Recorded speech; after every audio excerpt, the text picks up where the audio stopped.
মিনাশ-শাইতানির রাজিম। বিসমিল্লাহির রহমানির রহিম।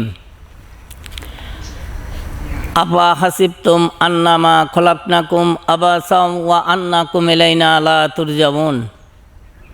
ফাতাআলাল্লাহুল মালিকুল হাক্কু লা ইলাহা ইল্লা হুয়া রাব্বুল আরশিল কারীম।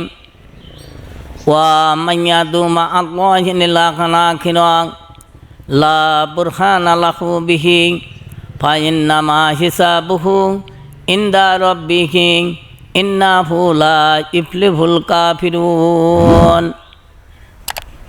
মহান আল্লাহ তাআলা নিজ জবানে ঘোষণা করে বলেছেন, ও আমার মাখলুকাত মালাইকাত, তোমরা মনে করো না আমি আল্লাহ তাআলা তোমাদেরকে বিনা কারণে সৃষ্টি করেছি। এই কথাটা মনে প্রাণে কখনোই ভাবে না। আমার বিশাল উদ্দেশ্য নিয়ে আমি আল্লাহ আসমান এবং জমিন সৃষ্টি করেছি। তন্মধ্যে তোমাদেরকে আমি আল্লাহ সৃষ্টি করেছি। আমার এই উদ্দেশ্য পরিপূর্ণ সফলতা না হওয়া পর্যন্ত আমি আল্লাহ এই পৃথিবীকে ধ্বংস করব না। পরের আয়াতে আল্লাহ তাআলা ঘোষণা করে বলেছেন, ফাতাআলাল্লাহুল মালিকুল হাক্কু লা ইলাহা ইল্লা হুয়া রাব্বুল আরশিল কারীম। আমি আল্লাহ আরশের অধিপতি। আমি আসমান ও জমিনকে 6 দিনে সৃষ্টি করে আরশে কুরসি নামে একটা আসন, সেটা হলো আমার সিংহাসন। আমি সেখানে বসে গোটা পৃথিবীটা আমার নখদর্পণে।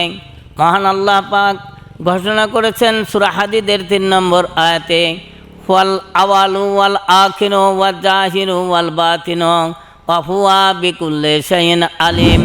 আমি আদি অন্ত, প্রকাশ্য, ভিতর বাহির, গুপ্ত, এমনকি তোমার অন্তরের মধ্যে বুদবুদ সুরে কি বলে আমি আল্লাহ সেটা দেখি এবং শুনি।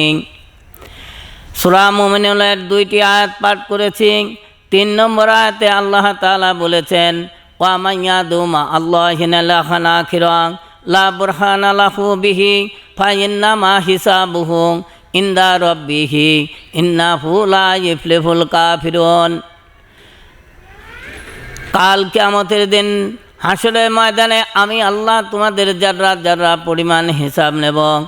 এক জাররা একটা বালু অথবা সরিষা কোনার 70 ভাগের 1 ভাগ, সেটারও আমি আল্লাহ হিসাব নিব।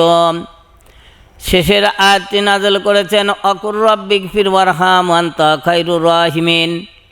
ও আমার বান্দা, তোমরা সিজদায় পড়ে আমার কাছে কান্নাকাটি করো।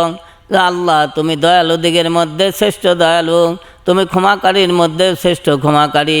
তোমার দয়া এবং ক্ষমা ছাড়া আমাদের নাজাতের কোনো রাস্তা নাই, উপায় নাই।